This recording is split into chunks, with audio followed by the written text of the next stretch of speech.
Explore the mystical side of life in a multi-dimensional way. Welcome to Integrative Mystic with Anne Vivian. Welcome to Integrative Mystic with me, Anne Vivian, your host. This is the show where we explore spirituality and self-development in an integrative way. I am really excited to share today's show with you. We're going to explore scripting, part one of scripting, which is a manifestation technique. And it's something I have been experimenting with, and I found it to be very effective. I want to share it with you. We're going to talk about what it is, how to use it. We're going to explore some psychological perspectives to this law of attraction manifesting technique.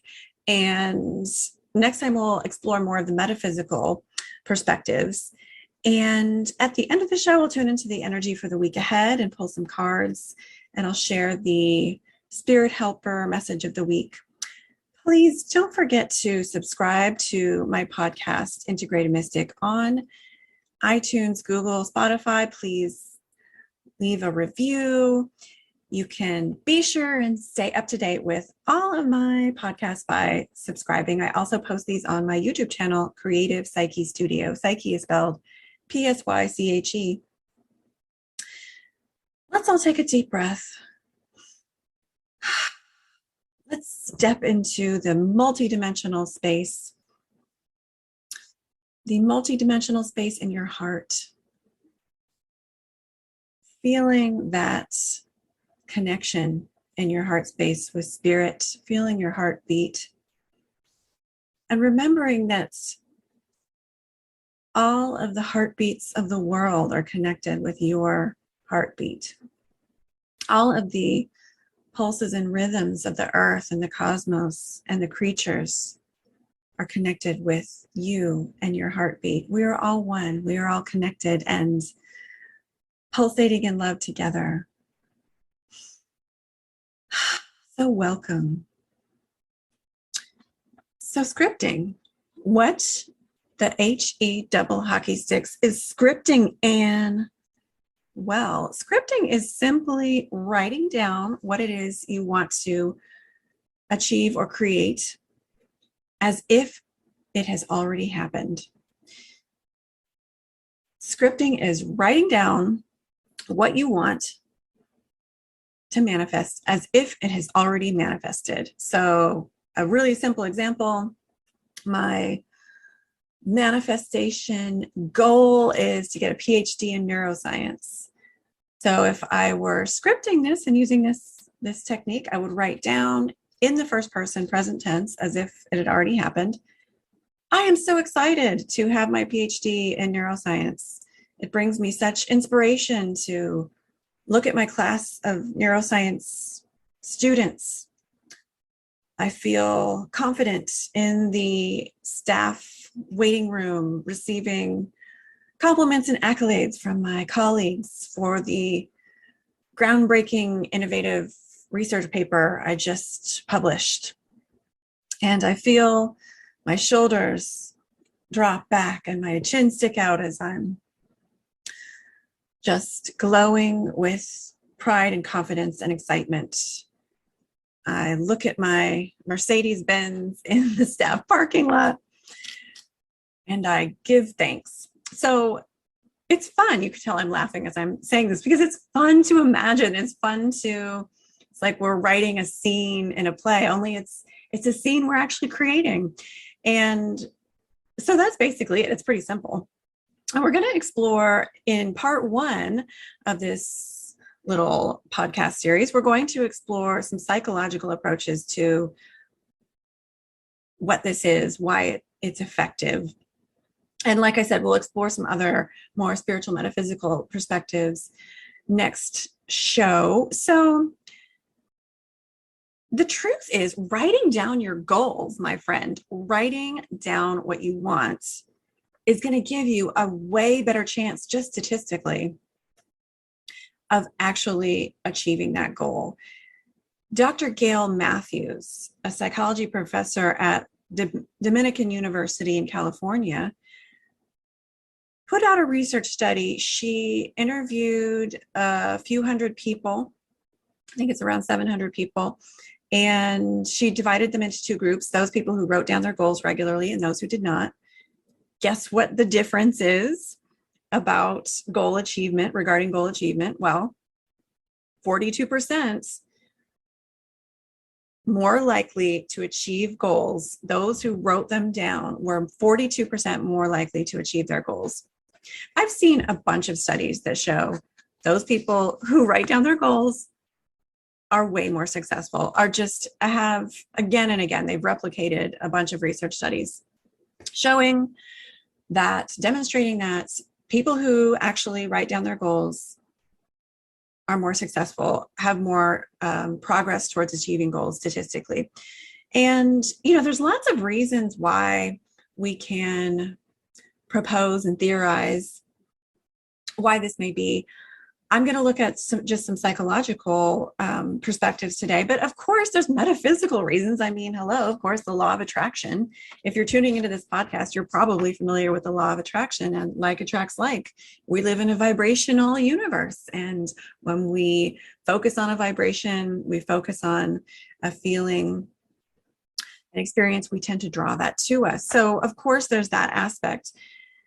I also want to talk about some psychological aspects, and we're going to go more into the law of attraction next show. But in psychotherapy, there's a few schools of psychotherapy, of psychology, that emphasize thought and emphasize words. Cognitive behavioral therapy, neuro-linguistic programming, and narrative therapies put an emphasis on clarifying your thoughts and words, especially neuro-linguistic programming and narrative therapies.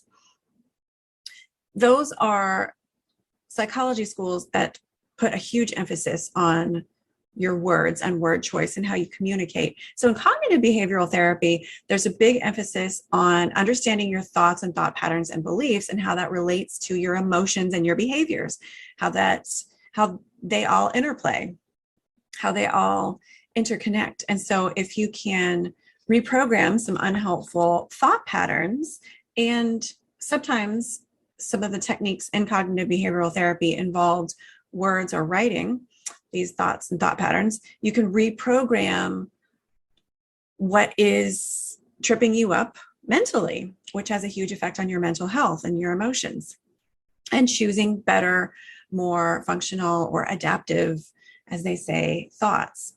And in neuro-linguistic programming, there's this idea that everyone has a personal map of reality, and there's an emphasis on how you communicate with others and yourself based on your personal map of reality. And there's a lot to do with words and communication, and this personal map of reality is related to perception and also communication and the words that we use to communicate to ourselves and others. It's all related, all of these things. There are thought maps in cognitive behavioral therapy as well. So there's a little bit of overlap here. And these maps of cognition can show you in a more detailed way how you're thinking, what you're thinking, specifically some thought patterns and some specific thoughts that you're thinking over and over again. And one of the really effective research has shown it's really effective, cognitive behavioral therapy, really effective to reprogram these, to speak them, to write them, the new, more helpful thought patterns, and reprogram that. Narrative therapies, when in narrative therapy, the idea is your stories that you tell yourself, that you tell other people, create your reality. You're constructing your reality when you tell someone a story, and how you present that story, how you frame that story, has a huge impact on your emotions, your perception of reality, and your overall well-being. So all of these schools of psychology have an impact, help you understand the impact, rather, of your thoughts and words, and how these have a huge effect on your emotions. These have a huge effect on your motivation and on your general well-being. The stories you tell yourself, about the world, the thoughts that you choose to think, have a lot to do with how you're going to feel about yourself and the world. And of course, in the metaphysical community, we know that that expands to other dimensions as well. But even in some traditional psychotherapy schools of thought and schools of psychology and therapeutic techniques, there's an understanding and research to back up. It's so important what words we use when it comes to our thoughts and beliefs.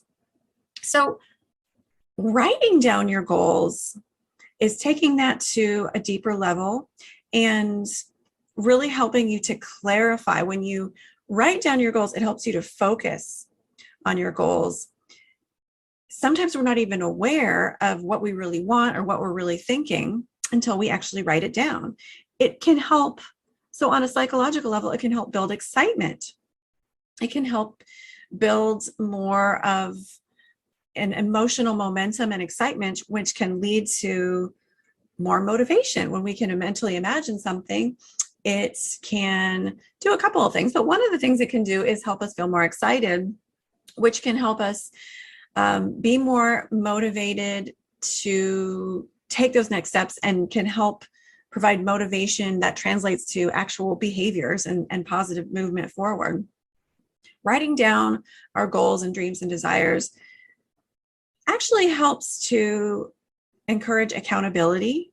We're confronting our excuses for why I shouldn't, or we're confronting what it is I really want. We're actually confronting that, yes, I actually do want this. And so sometimes that's a step we need in order to make progress towards co-creating that into reality. You're actually taking an action step by writing down your desire, your goal. This can make you feel more confident, and it can make you feel more confident about what you manifest. It can make you feel more confident in yourself that you're actually taking steps towards creating your goals as a reality. It's like you're showing yourself and the world that you are serious. And this connects with your neurology as well. This connects with your subconscious as well. There's a 2018 Forbes magazine article called Neuroscience Explains Why You Need to Write Down Your Goals If You Want to Actually Achieve Them, about the neuroscience behind why this is so. So it's interesting. Neuroscience recently has been discovering that when you write down your goals, it actually helps you remember them better.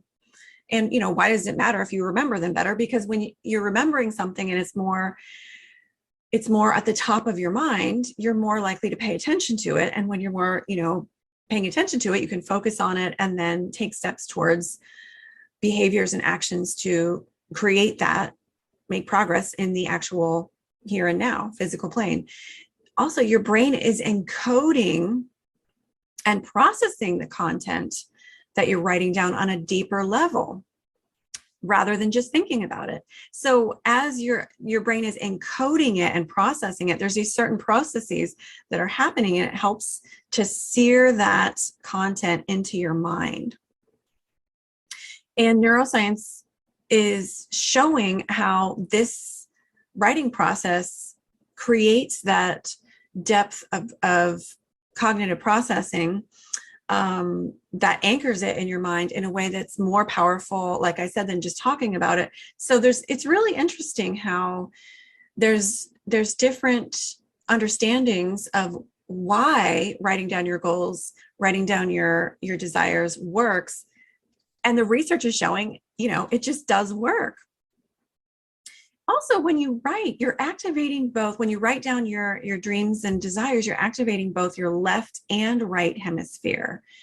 And what this means is you're imagining what you want to create, you're using the right side of your brain, which is more intuitive and imaginative and emotional. And then you're combining that as you actually write it down with the logical, analytical planning part of your brain, the left hemisphere, and they're working together. This is a really magical combination, because when you put logic together plus imagination and intuition plus planning, the feminine, the masculine part of our mind, it's a magical battery that creates much more high voltage results. So there's neuroscience explorations, there's psychological explorations, there's other theories and approaches to why this works. Another psychological point to be made, as I'm going to wrap up this section on the psychology of writing down your goals, has to do with your subconscious mind. And I want to talk more about that in a metaphysical sense, in a transpersonal sense, but just on a psychodynamic, psychological level, when you do anything, take any action that's connected with your desire, it's like a little ritual. And when we engage in rituals, it engages our subconscious mind.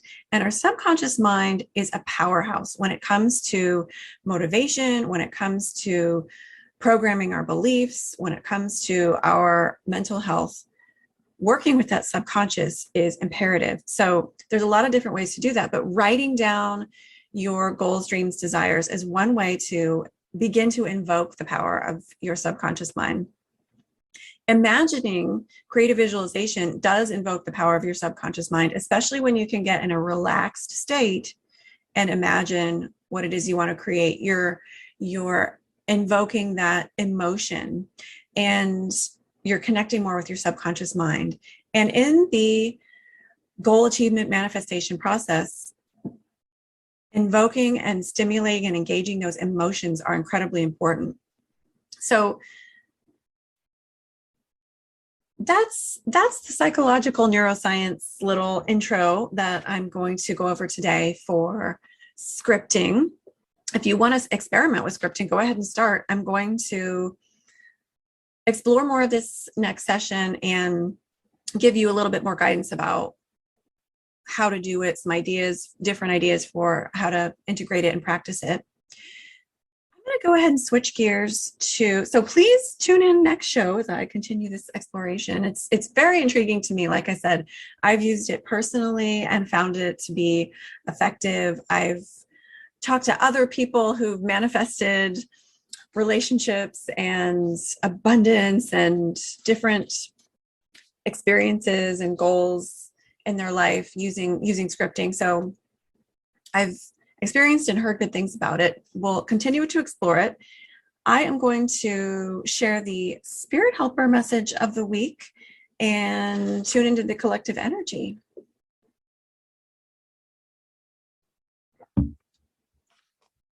So the Spirit Helper of the week is an archangel this week who's visited us before. If you've been tuning into my show, Metatron, Archangel Metatron, has bestowed us with his wisdom before, and he's come this week. And of course, he's come to make so much sense because he is the angel of Akashic records, of record keeping, of the higher mind.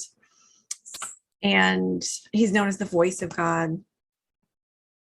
So I'm going to read to you, and we're talking today about the mind, and we're talking about record keeping in the form of recording what it is that you want to create in the future. And I think that totally counts. I think that's part of Archangel Metatron's jurisdiction.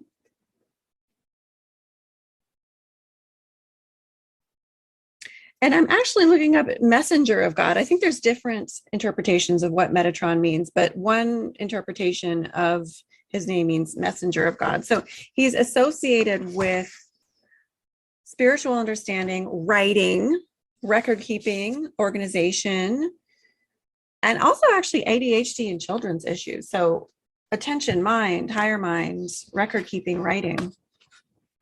So here's the message from Archangel Metatron for this week, June 17th, 2022, or whenever you are tuning in is the right time for you to hear this message. Powers of words are great.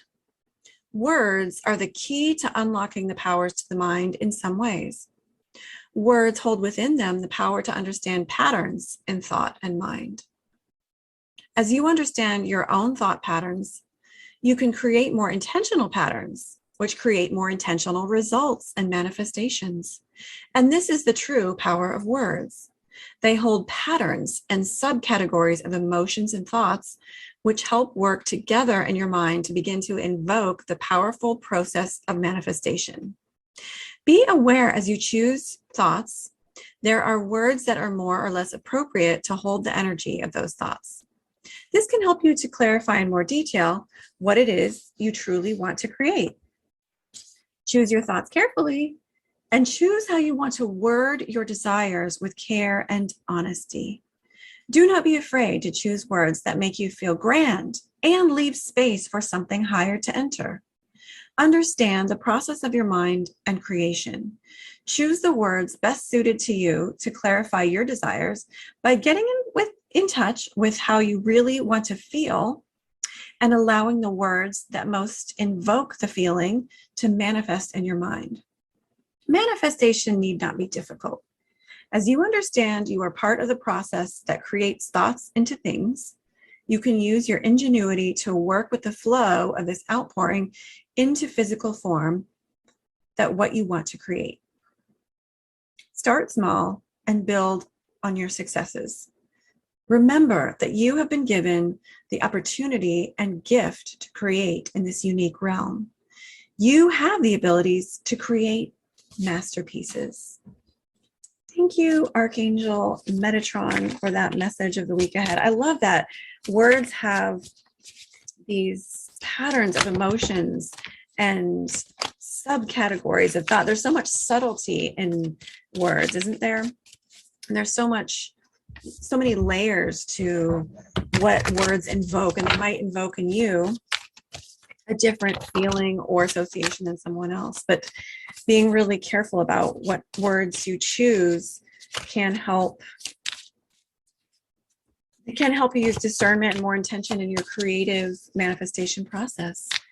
You can probably hear me shuffling. I'm going to pull a couple cards for the week ahead.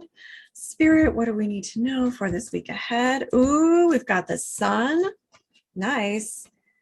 8 of Swords and the 6 of Cups. So tuning into the energy for this week ahead. I'm feeling like this week there is an ability for a lot of people to let go and let God. There's ability to surrender and allow the magical, optimistic sunshine to filter through our lives. I feel like there's a sense of emphasis on respect in the world, exploring respect. Am I respectful to others? People are maybe tending to be more respectful. I feel like there is a general optimism in the air. And I feel like with the 8 of Swords and the 6 of Cups, I think, there's a tendency to turn away and to sometimes escape, the desire to escape when things get rough or when we see things we don't like. And sometimes, that's a good thing to not over focus on what it is that's upsetting us. But I feel like there's also guidance here to remember to acknowledge what needs to be changed in the service of actually changing it without letting yourself marinate in problems and overthink them. I feel like with the 6 of Cups, there is an emphasis on slowing down. I feel like Spirit is guiding us to remember to smell the roses and remember to nurture our relationships this week. Remember to emphasize relationships and togetherness as a form of support, as a form of manifestation and well-being. Oh, we've got a card that fell out.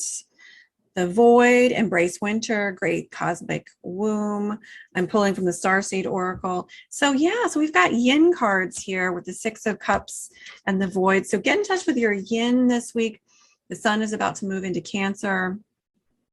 That's the yin, that's the ocean. Get in touch with your emotions, relationships. slowing down, self-care. We've got a healing card, deep cellular healing, Arcturus energy, physical and emotional healing, and Six of Cups and Sun are healing cards. So I feel like there might be a lot of people this week who are able to actually do some childhood healing, some healing of childhood wounds. I feel like there's extra support and just psychic energy right now in the cosmic field on the earth for clarifying your desires and letting go of, it's back to that let go, let God, letting go, surrendering, and processing, reprogramming, letting go of some emotional wounds and some things that are no longer serving you. I feel like we're going to be able to be more our authentic selves this week as we perhaps go back in the past, reflect on, forgiveness or healing or reprogramming or making amends that we need to do, some kind of resolution that is available to us. That is what I am sensing and hearing and picking up for the week ahead. I do so hope you have a beautiful, mystical, magical week this week, my friend. Have fun with your scripting and words and manifestation. Be intentional about the thoughts you choose, the words you choose, as you think them, as you say them, as you write them, and watch what magic unfolds. And blessings to you as you perhaps do some healing this week. I will look forward to continuing our exploration of scripting next show. Thank you for tuning in once again, and have a great week. Blessings.